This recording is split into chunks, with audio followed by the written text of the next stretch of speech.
Good evening, everyone, or good whatever time of day it is, wherever you happen to be. But it's 5 p.m. here. It's Friday, and you know what that means. We're on the beer. Cheers, everyone. A little bit of housekeeping, as usual. Heineken this week. It's not that I've suddenly got this kind of thirst for Heineken. It's just that where we buy the groceries from, that's the kind of best of the beer they sell. So that's why I'm on the Heineken and have been for some time. Couple of things I want to mention this evening, but let's get round to the usual way we open these streams. Just giving people time to catch up and kind of log in and pour a drink and what have you. We've got Johnny H first in the chat tonight, and then Mark Kerno and Balder soon thereafter. And then, excuse me, we got Steve Entwistle, Michael Palmer, Anton, Johnny Random, Paul Trainer, Dave Lewis, Rent to Kill, Edwin Toonan. Let's give your little sailor plug there. Sile Larry Carlton for sale, Les Paul Cherry Burst model. Well, yes. Anyway, moving on. I don't want to give too much away because about what may or may not be coming through my doors here. Then we've got Terry Day, and who else? We've got Craig Stamen, who's sending his apologies, won't be able to join us tonight because he's got a gig. Well, I hope it goes well for you, Craig. And yes, along with Craig, anyone else who's watching on Catch Up, thank you for helping me in the algorithm, as it were. Then we've got Wilson Jones, who's been in sick bay all week. Will get well soon, mate. Then we've got Steve Hale, Stratboy 999, PFY Guitars, Bridget Pollock, Peter Collins, Vincent Brennan is there as well, as is Ian Clark, Michael Purcell, and my mate Robert Robsterboy. Hello to the world, raining buckets in Indy today. Yeah, well, it's we've had a fair bit of that recently. Then we've got Jimmy James and John Ross. There's David Evans, Cal B and the Rocco Cat. And scrolling down, we've got Dave Fiendish, and who else we got? We've got Deco Dude and John Channing. And scrolling further, we've got Robert Galbraith and Lawrence Hastings. Jack Collins is in, so is Theme Tunes and 60s Man. Then we've got Watches and Guitars, Brad Matthews. I do beg your pardon. Cylon Hybrid, Russell Gibson, Mike Hurley, Peter Nicholson, Relaxing Meditation. I could do with a bit of that myself. James Hunt is there, saying hello from chilly Dagenham. We got Savvy64 and Chris Ottewell and Nancy Davis. There's Thomas Mulvaney and John Mack and Richard Lewis. Steve Cassidy Guitar is in. Have I mentioned Paul Trainer? I just have, in case I hadn't. Then we've got Malcolm Spillett and Peter S. Steve Lamb is in all the way from Minnesota. Maidenman 74, The Time Prophet. And Gordo Canuck is there. Marvellous Bloke is in. So is Stuart Young and William Forrest. Then we've got Gary Shaw. Happy Friday to you as well, mate. Sometimes Dim, Never Thin is in. And I see I've just got a super chat there. I shall have to scroll down and see who that's from. Then Ben Allmark. And who else we've got? We've got Steve in Seattle. And Cool Cat and Jeff C. and The Time Prophet, who fell asleep last week. Well, I hope it was beer-related, mate. There's Colin Falcon and Grandpa Joe. I see we've got in regulars round these parts. David K., Mark Gowans, Cape Cod Dog, Graham James is in. So is GRB Aquatics. Budget Guitar Show. How are you, Johnny? And then we've got Steve Barr and Dudley Squat and Vincent Brennan, and who else we got? Dr. Gomez 1, Michael Belliveau, and Edwin Toonan is with the super chat there. Have a Heineken on the house tonight. Well, thank you so much, Edwin. You're a gentleman, sir.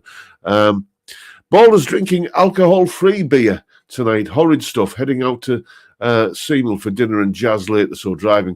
Do you know what? I've tried alcohol-free beer once, oh gosh, years ago. It was, do you remember, I don't know if it's still available, but there was a brand called Caliber that was an alcohol-free lager. And to be honest, I would just rather have, Fanta or something like that. If I'm, it's like, what is the point? It wasn't a pleasant experience. So I never tried it again. Anyway, usually around about this time of the evening, as we're kind of getting things underway, I kind of clue you up on what's coming up on the channel this week. As usual, no Saturday video. I might go back to doing a Saturday video on a regular thing, actually, but I found the Sunday ones tend to perform a little bit better. If you remember back in the early days, what is now the Sunday video used to go out on a Saturday lunchtime, but I switched it to Sunday in the hope of getting more views, and it seemed to work. That said, when I do put a Saturday video out, these days it tends to do a little bit better, so we shall see. I'll give that a quote of thinking. Anyway, the Sunday video this week is, as well, the way the rhythm of this channel now, whatever piece of gear I unbox or, bring through the door on a Thursday is usually the subject of a more in-depth, full demo, full-on review on the Sunday, and that's no exception this week. If you're watching yesterday, you'll have seen me unboxing this guitar, this rather nice Harley Benton electroacoustic, which I've had a little while now. I'm about 4 or 5 weeks ahead with the videos. So the video that you watched yesterday was, I think, a video that I did at the back end of January sometime. So I've had it a little while now, and it's shaping up rather nicely. Anyway, the full-on demo of that guitar is coming up on Sunday. Then on Monday, I'm not usually into 80s hair metal by and large. I spent most of the 80s going into a blues coma, kind of thing. I wasn't really paying a lot of attention to rock music, but there were some rock bands in the 80s who were so big that you couldn't ignore them, that, they invaded your consciousness no matter how much you weren't really kind of paying attention to rock music. So on Monday rather, we're looking at a solo from one of those bands. Think of the biggest hair metal band of the 80s, a band who are still around today, albeit with a different guitar player. And, one of their big hits, one of their big songs from probably their breakout album from 86. So if you like a bit of 80s kind of hair metal, then check out Monday's video. Then Tuesday is, as usual, a top 5 list. And well, this is all about guitarists who, when you heard them, you thought, my God, that guy's incredible. And then you look and you think, come on, son, I've got shirts older than you. Do you know what I mean? It's top 5 guitarists who are too young to be that good. So that is going to be Tuesday's video.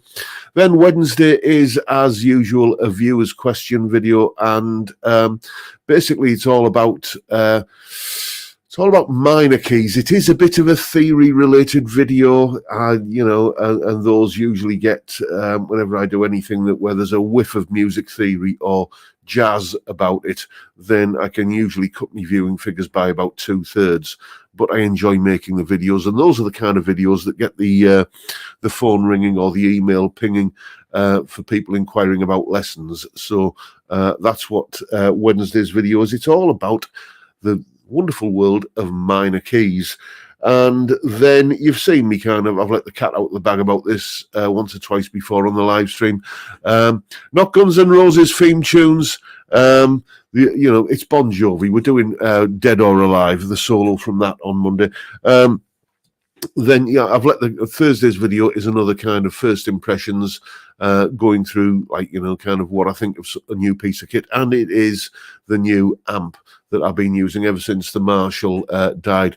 I'm thinking that is possibly more a power supply capacitor now, having done a little bit of research and so on. Let me get a bit more light on in here. It's possibly a power supply capacitor, so it's not really going to be a valve issue. Not who said wham? Who said wham? Wash your mouth out, sir. Yeah, Thursday's video is all about the new amp, the Blue Guitar Mercury amp. I am absolutely loving that thing.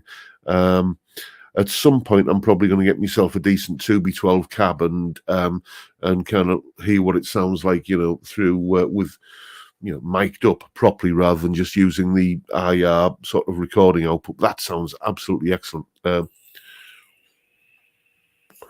Oh, Brad Matthews, thank you very much. The old ones are the best. Where are we?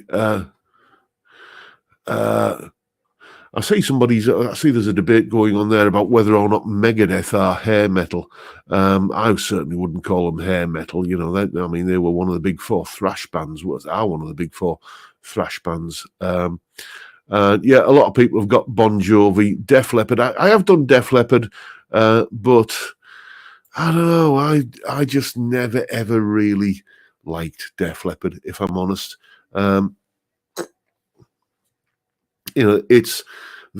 I can see where they're coming from, because, like, I think it was Phil Collin, and I think it was Phil Collin, the one of the guitar players, described what they were trying to do was like a mix between sort of a Boston kind of rock band mixed with a little bit of Queen, and you can certainly hear those influences in there, but it just never really gelled for me.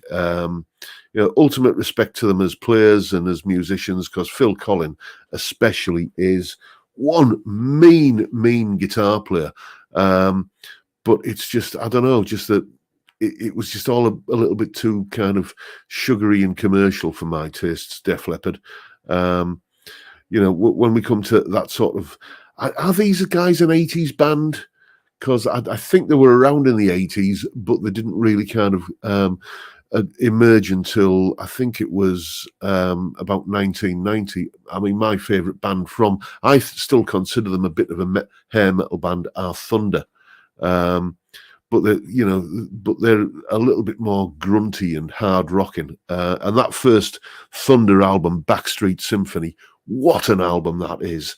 That is, I'm going to have to resurrect that old series of videos I used to do a couple of years ago called Why I Love This Album, purely to do an episode on Thunder's Backstreet Symphony. I might have already done it. I don't know. I'll have to I do that many videos, I forget what I've done and what I haven't, to be honest with you. Anyway, excuse me.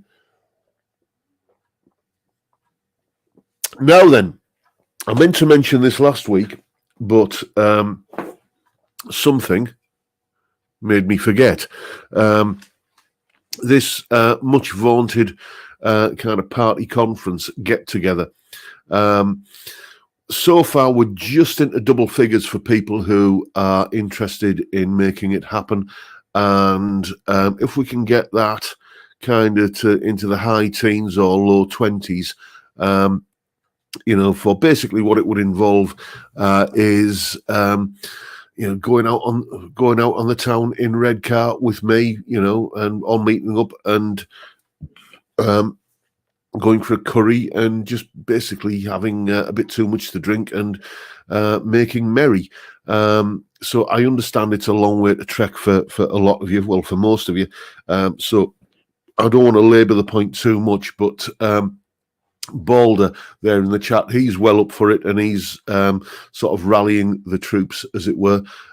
So if you are up for it, I know who already is. So if you want to send me an email again, but I know that those of you who are interested in coming out for a night on the town in Redcar, then if you're up for it, send me an email, jrguitartuition at gmail.com, jrguitartuition@gmail.com. Send me an email, and then I'll know what sort of numbers I'm looking at.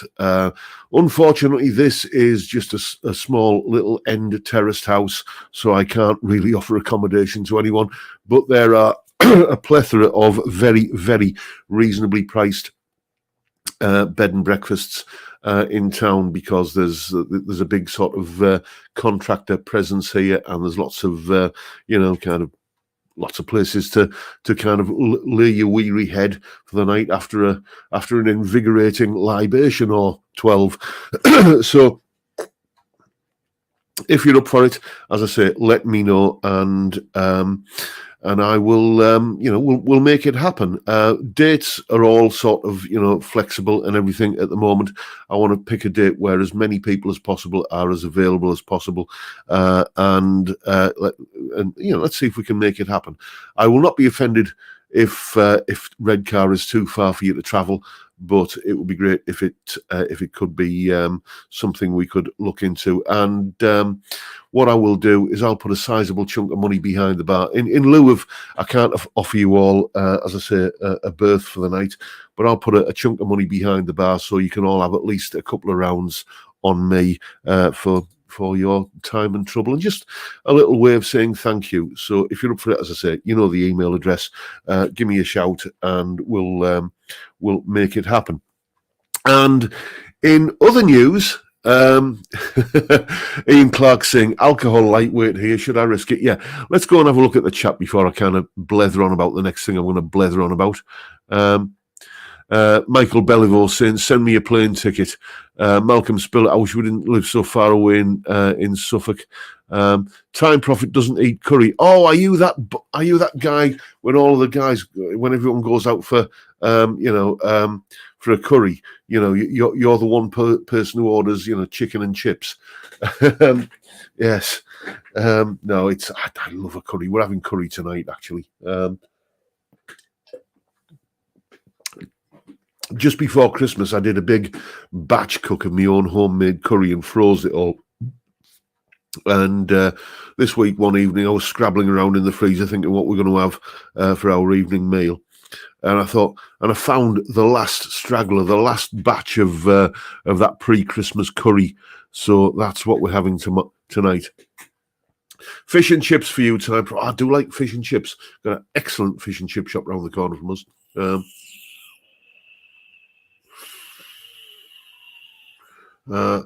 Let's have a look, see what else has been going on in the chat. PFY guitars. I don't drink, but I'm still going. Designated driver. No, everywhere's within walking distance. Oh, hello, the Bobbies are up the street there. Blue flashing lights, siren, and everything. I don't know about you, but whenever you see that, even though you know you've not done anything wrong, but it's you do kind of think, oh, you start wondering, don't you? Peter Shields saying, sounds like a possibility. Now,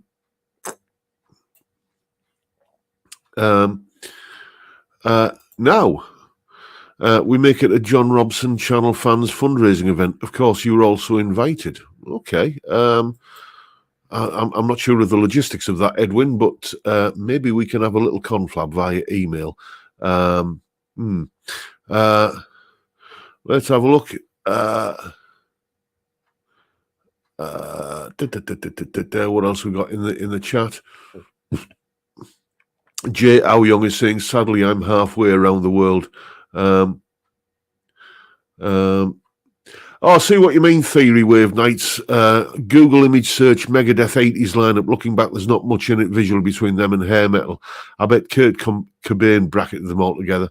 Yeah, I see what you mean. I mean, the fashion thing, that was just, that was just the 80s, wasn't it? When everybody had that sort of big hair. I didn't. Fortunately for me, I was at a sort of a naval college where there was a very, very kind of strict uniform and dress code where, you know, it literally was, "Oh, you get your hair cut," you know, and so the excesses of 80s hairstyles thankfully passed me by, and by the time we got into the 90s, you know, it was well, I didn't look like this, but it was starting to, you know, it was starting to kind of get like the little kind of monk thing going on up there. Anyway, excuse me, I need another drink. Gosh, I've been looking forward to this all day.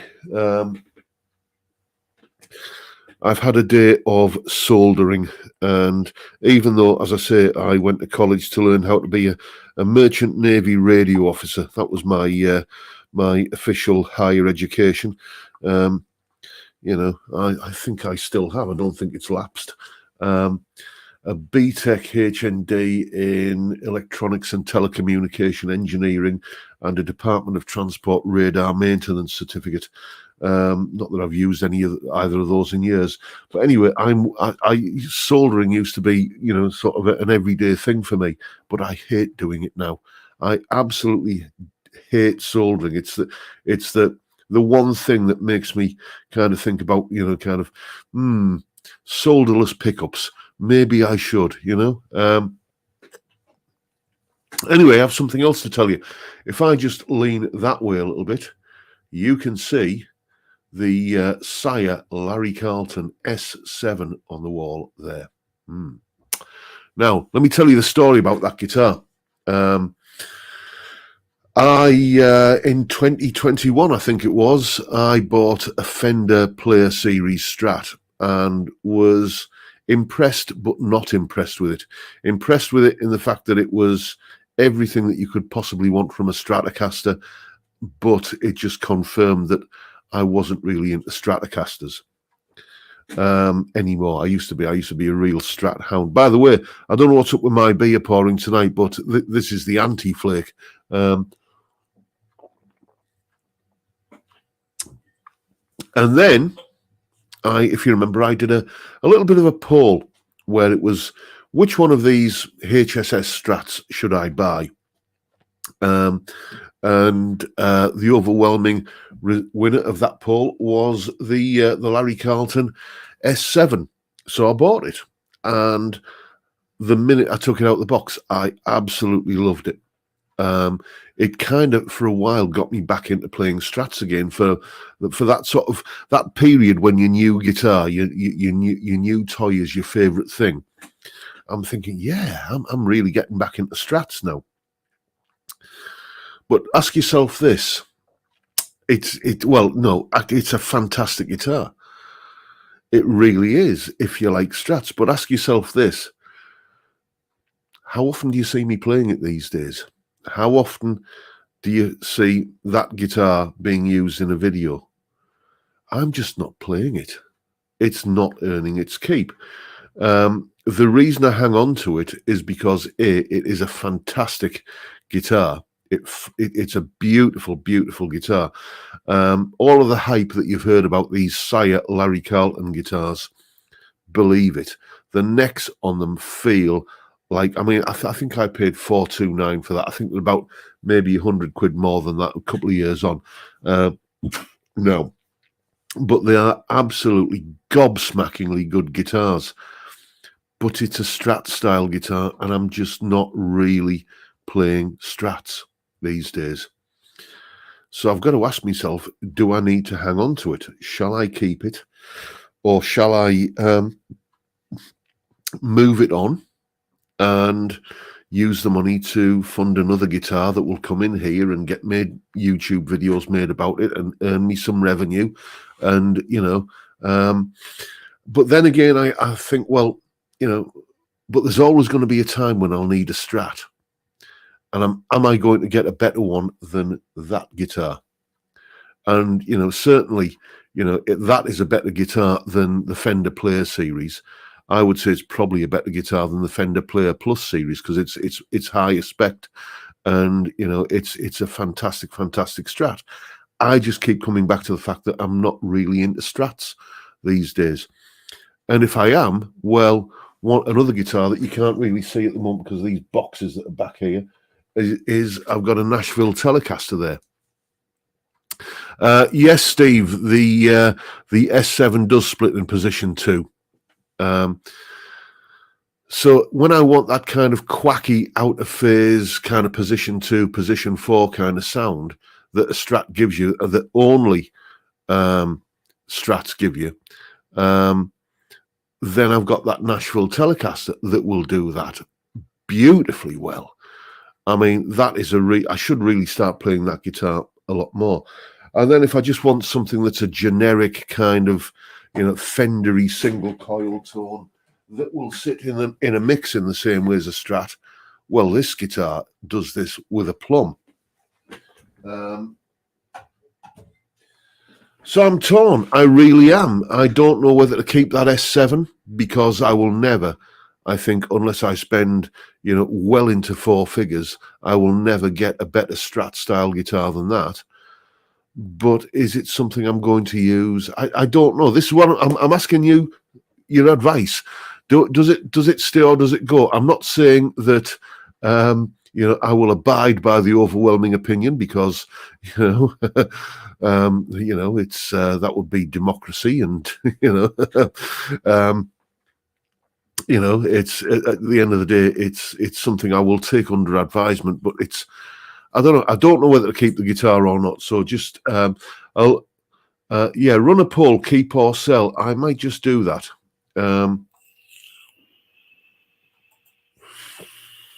Time Profit is saying, what is the most expensive guitar I own?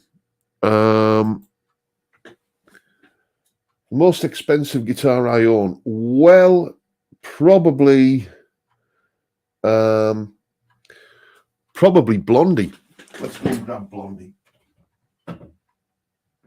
Here we go. She didn't come out to play last week. I think Blondie is still under the weather. I've been kind of fiddling around in the back here, trying to sort out the issue with the bridge pickup not really behaving itself. I think Blondie needs a new selector switch. So I'm going to be in my spare time getting around to doing that. But this guitar, now, if you want one of these, oh gosh, look at that top. Look at that top. This guitar, if you want one of these, will cost 1,500 quid. So that's possibly the most. They were 1,250, but Dan's had to put the prices up basically because there's a lot of electricity involved in woodworking and stuff, and his electric bill's gone up. So this is probably the most expensive guitar I own. Let's put it back. Then, oh, hang on, knocked the mic over. There is, I don't know. How about this one? Is this the most expensive guitar? Because I paid a ridiculously low price for this. If you hunt around on the used market, if you like PRSs, these S2 standard 24s, if you hunt around on the used market, you can get one of these for roughly the same sort of money as a brand new SE Custom 24. That's roughly what I paid for it. And I mean, if I didn't have Blondie there, that would be the number one guitar without a shadow of a doubt. So if I was to buy that one new, that would probably kind of be roughly the same as Blondie. I don't know. And then I guess the only other sort of high-end expensive guitar I've got here is Mr. Gibson. It always kind of annoys me a little bit that this guitar never looks as good in videos as it does when I kind of show it off on the live stream. And, I'm using the same camera. I don't know why, but the Les Paul Tribute, that's a special guitar. That is a really, really, lovely guitar. It's I don't know. It's just me and that guitar. We made a connection.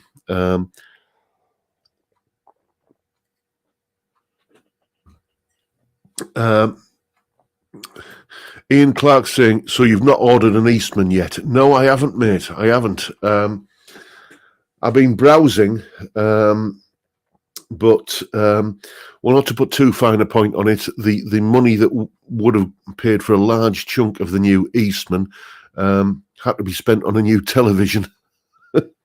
All I will say is, we bought a new TV in, when was it? August 2021, I think it was. We bought a new TV then, a JVC smart TV, kind of, internet on the TV, all the streaming services, YouTube, Spotify, and all that sort of stuff. And it lasted and it worked till precisely one day after the warranty period had run out, and then it just started freezing and crashing. And anyway, upshot of it is,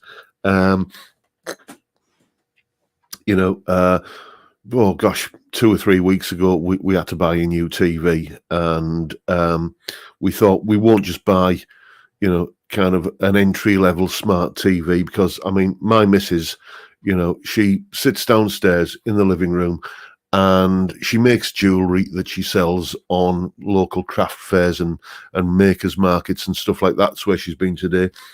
And she's got the TV on all day. That TV must be on, from 6 o'clock in the morning till 10 o'clock at night. She's just streaming, watching all sorts of stuff.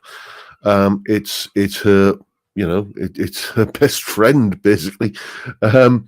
So we thought we'll get a decent one. We'll buy a decent TV. So a large chunk of my Eastman money went on the new TV. So no, I haven't ordered an Eastman yet.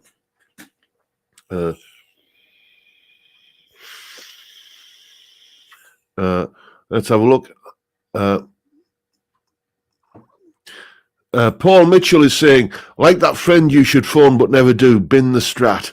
Well, I am leaning that way, I'll be honest with you, because all I can see on the wall there behind me, I used to see a beautiful guitar there. All I can see now is the money that I could spend on another guitar, other guitars that I'm curious about, like an Eastman, for example.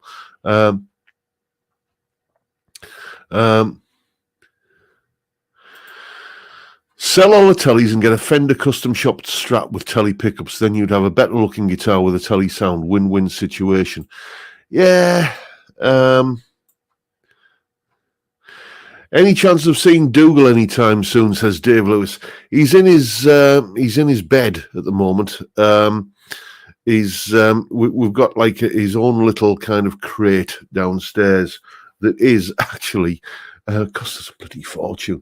It's a TV stand where it looks like the TV stand that sits in the corner with your TV on it, and instead of having all those shelves underneath where you have your VHS machine and your DVD player and all that kind of your Skybox and all that sort of stuff, which obviously we don't need anymore because we're a smart TV. It's like his own little kind of bedroom. That's where he sleeps, and that's where he's been hooning around. We have an old 9-hole golf course here that is now disused, and he's been kind of terracing around that all day, all afternoon, and he's absolutely wasted at the moment. So he's asleep in there. That is the thing. It's this kind of time of day, 5 till 6 p.m. He's usually kind of spark out asleep, kind of doing that kind of back legs akimbo and front legs like that. That's usually the pose you'd find him in. And if you wake him up, if I was to wake him up to bring him up here, then he'd be crotchety and grumpy and and mithery and basically a right little pain. I see we've got Phil in, and Michael Broadhead is asking a question there. What do you reckon about graphic equalizer peasant? Oh, excuse me, I'm breaking these teeth in for the dog. What do you reckon about graphic equalizer pedals? Many YouTube pundits say that they're indispensable.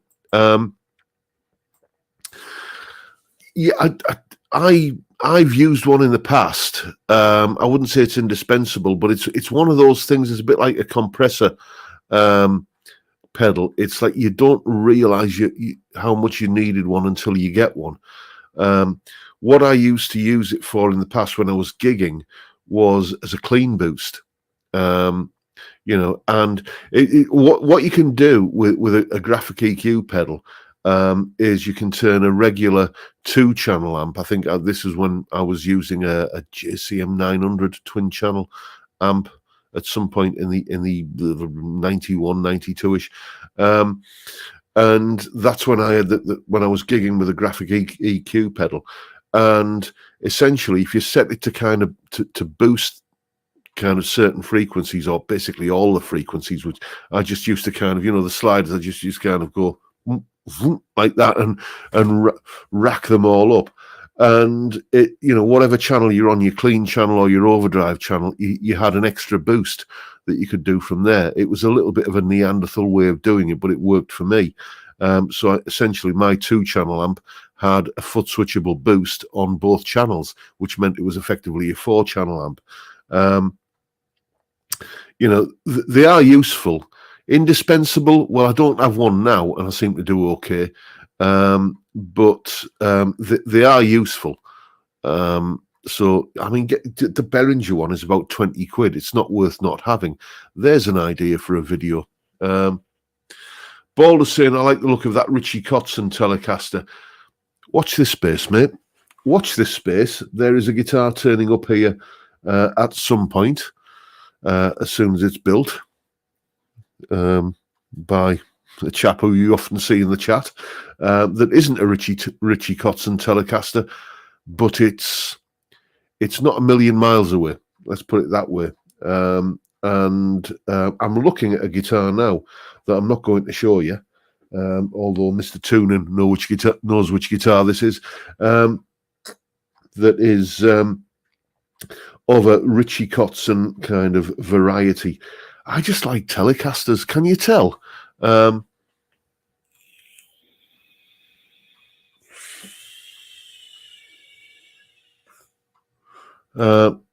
Jay Young is saying, can't you get the TV on credit, like 0% interest installments, just pay a small amount of it, then spend the rest of the money on the Eastman?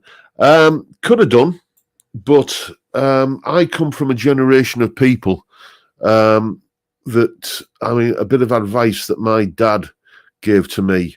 He said it was when I was just leaving school and getting my first proper bank account, and the bank was wanting to give me, all kinds of overdrafts and stuff and loans and stuff. And my dad said to me, he says, a little bit of advice for you, son. Every time you see the word credit, just substitute it with the word debt. And that's always stayed with me. If I want something, I prefer to save up for it rather than buy it on the never, never. So, it's just, I don't like, I mean, I've had times in my life where, and let's be a little bit candid here, where because of my situation, my credit rating wasn't that good, although that's been pretty much repaired now. But I don't like buying things, because it's like, it's always, well, yeah, I can afford the monthly installments now, but you being self-employed and the insecurity of that brings with it, although I'm used to it now, but it does always kind of give you that voice at the back of your head saying, yeah, but what about this time next year? Are you sure you can afford the installments then? So there is always that little kind of factor with me. Colin Falcon saying, you can never have too many tellies. Well, there's a man who'd know. Have you bought any more recently, Colin? Yeah, Pablo Hanks saying, I prefer to save instead of credit. It's just a generational thing. It's just the way I was brought up. And, I have had credit in the past. And, I remember I remember when I was a student, part of the student bank account that I had, they gave you a credit card, and the the manager of the local. This was in the days. You remember when in the days when you had a credit card and they used to have that kind of carbon transparency kind of machine where they just used to kind of run the kind of thing over and clunk clunk like that. Remember those days? Well before chip and pin or contactless or any of the newfangled stuff we've got. And the manager of the local off license, which is, for those of an international persuasion, an off license is the British term for liquor store. I used to see me coming in and he'd already be writing out the little slip that just used to say booze and smokes. That was like, so I have had a credit card in the past, but it's I just, the older I get, the less inclined I am to be that way.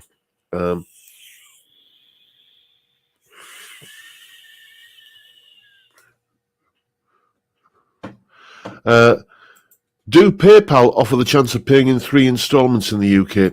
I am always getting emails from PayPal about they just want to shower me with loans and money. I don't know about the 3 installments. I haven't seen that. I'm not saying no, but possibly because they are, after all, a global company. I can't imagine them, kind of doing different practices in some territories than in others. But PayPal, I must get 4 emails a week from PayPal saying you could borrow this much, and it's always some eye-watering amount, and it's and it's all after usually on a Friday.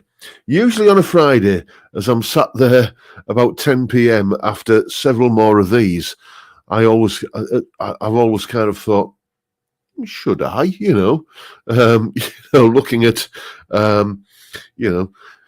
Murphy Labs and Fender custom shops and this, that, and the other. But so far, I've been able to kind of keep my self-control. Or Dave Lewis is saying, yeah, yes, Anton, unflake.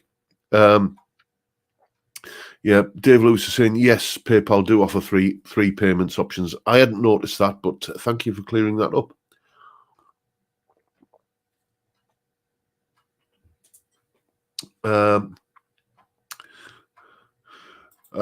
Jay Aoyong is saying, I've got 2 tellies trying to sell one of them, an Aventa, but no one's biting. Yeah, 2 strategies there, mate. Either sit on it for a while until the market changes or drop your price. That is, usually the, well, I can't see that there's any other option, really. If, you can get to a point where you spend so much on promoting an eBay listing, for example, that it's, that you might as well have just dropped the price. I've been bitten by that a couple of times.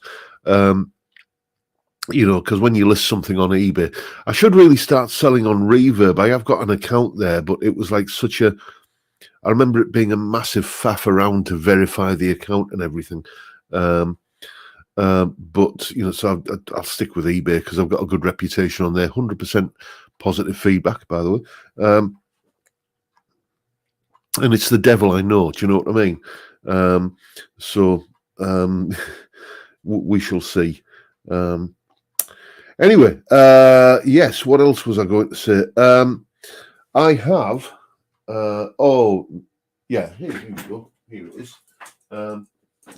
Talking about selling things, I have a natty little, if anybody's got a Telecaster project underway, this bridge settles the wrong way around. I have this for sale. I'm going to be chucking it up on eBay this week. A 6-saddle Telecaster bridge with a Tone Rider Alnico 2 Blues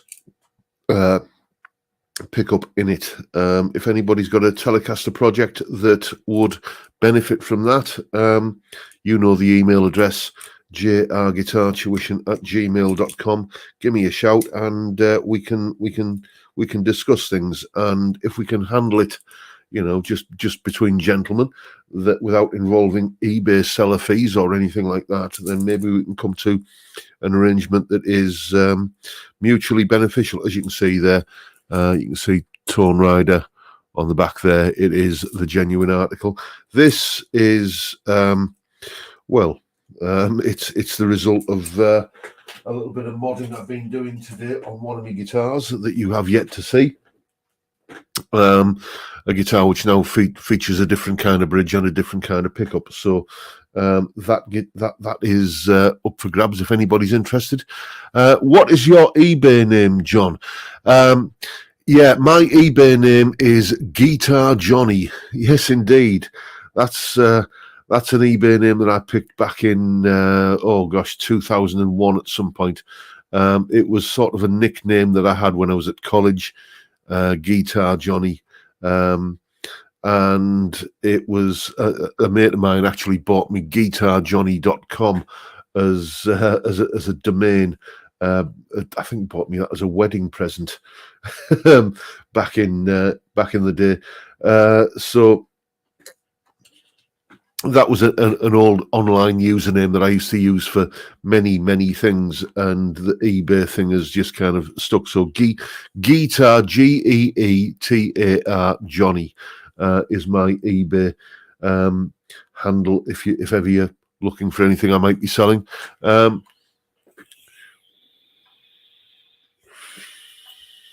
The Faisley has been upgraded. No, the Faisley is as the last time you saw it.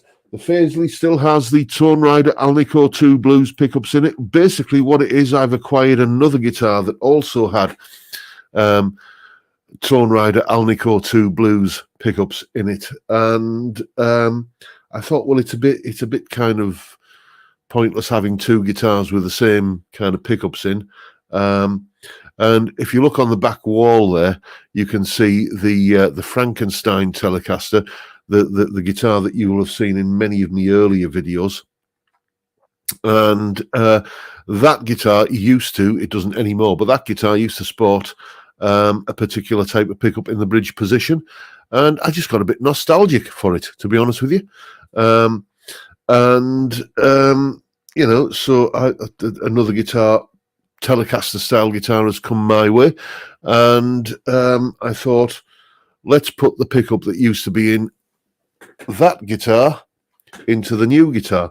I'm not going to show you it now because that would kind of spoil a surprise, but there is a certain gentleman in the chat who knows exactly, because I bought it from him, this new guitar, who knows exactly what I'm talking about. I'm hoping he'll kind of keep it zipped, because, spoiler alert and all of that.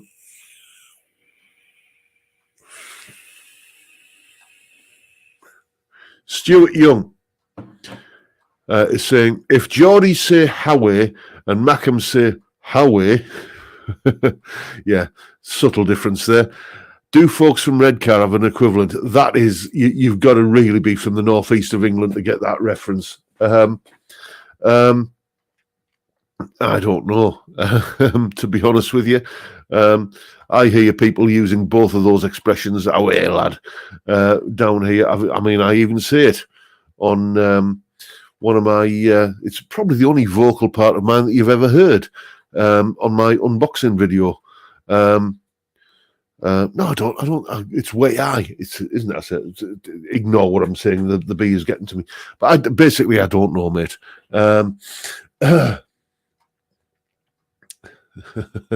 Anyway, Rock on Baz is saying, regards Def Leppard, have you listened to the Sparkle Lounge? There's some great tracks on it. I haven't, mate, but I shall check that out. That is, I mean, just kind of going off on a little bit of a slightly related tangent. That is what I love about music streaming. Okay, many people are down on things like Spotify and Apple Music. I love it. Okay, I love the fact that for a mere £10 a month, I've got unlimited access to essentially all the music ever made. And if I can't afford the 10 quid a month, well, I just put up with a few ad breaks, I absolutely adore it. As a musician, I shouldn't, because I get paid absolutely diddly squat from my efforts. But that, to me, in that way, that's a positive. Have you noticed how many more festivals and how much more live music there is nowadays? It's because in order to earn a crust, musicians are having to get out there and gig and play in front of people. And that's got to be anything that encourages more live music, I think, is a good thing. I mean, once upon a time in the music industry, it was like you would kind of make a loss on the tour as a loss leader to sell copies of the album. Now the album is, the kind of loss leader, which is basically given away for free on streaming services, to get people to buy tickets for your tour. And yes, ticket prices have gone up as a result, because that's where the bands have to earn a crust now. But, I think it encourages the people who can actually get out there in front of people and do it live, and get up on stage and do it, not just kind of with the magic of studio trickery. It encourages that kind of player to be, the kind of person who succeeds, or the kind of musician who succeeds.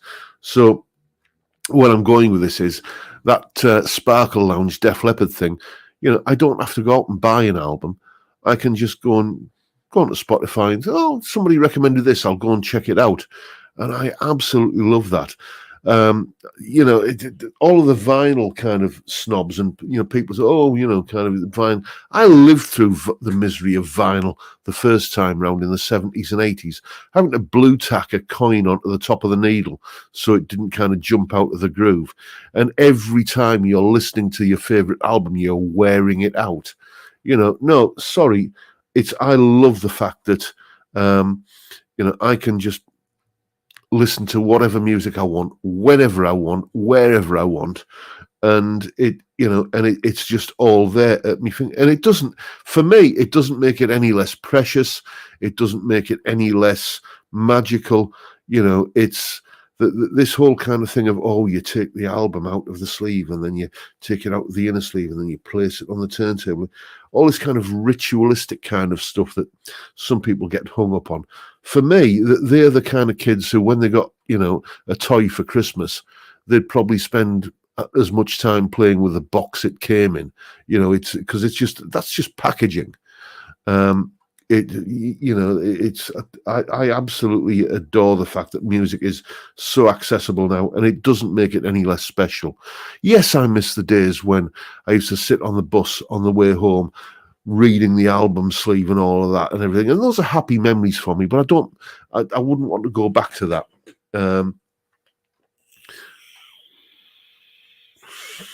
What are you saying there, Michael? Funny how Rick Beato says a lot of bands recorded couldn't play the parts, so he did it. Yes, I saw that video as well. It just makes me wonder what bands like that would do, live.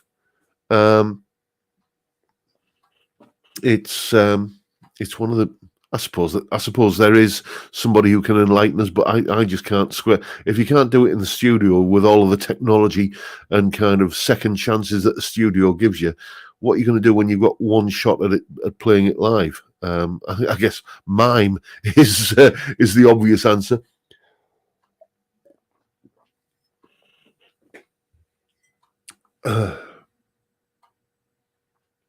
Ian Clark saying, booking agents use Spotify numbers instead of record sales to book bands.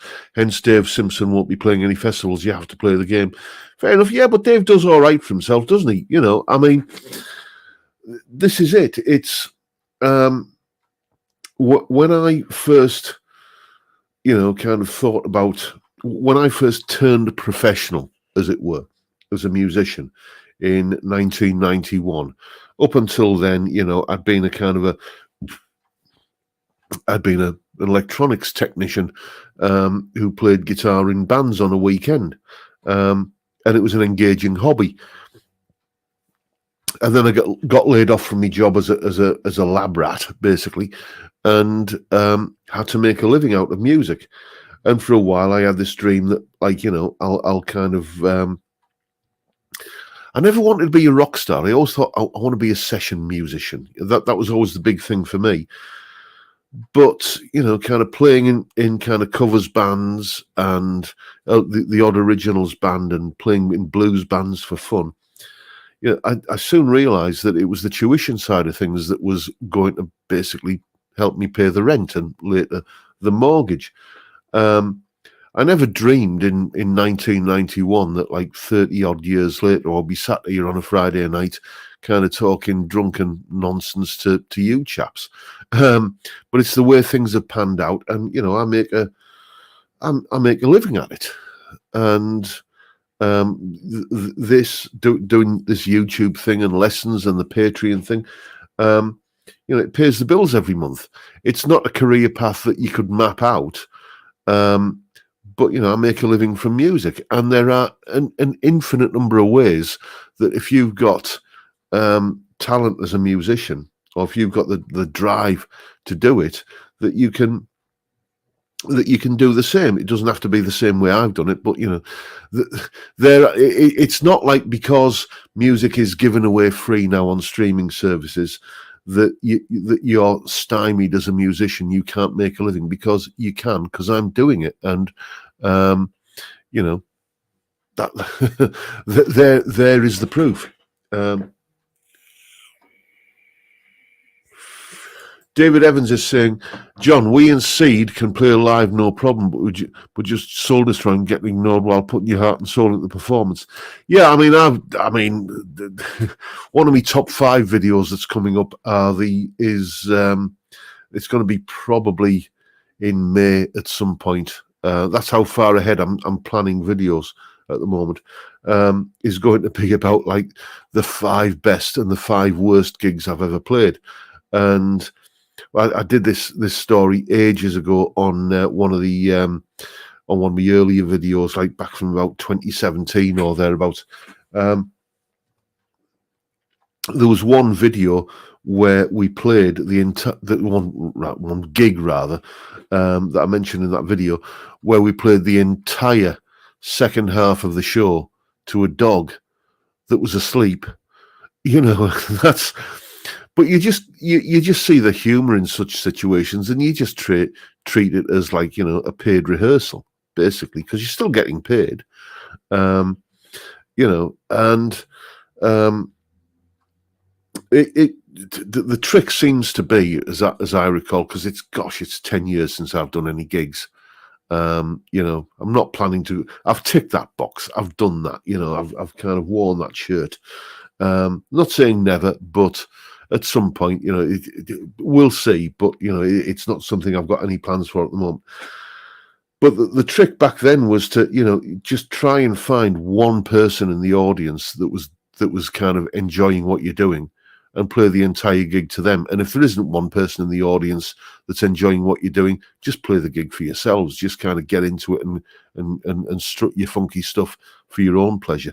When you're a band and you're in a practice room and there's no audience there, and that can be an enjoyable experience. You can really have fun there, kind of jamming and grooving and playing the stuff there. That can be a fun thing to do.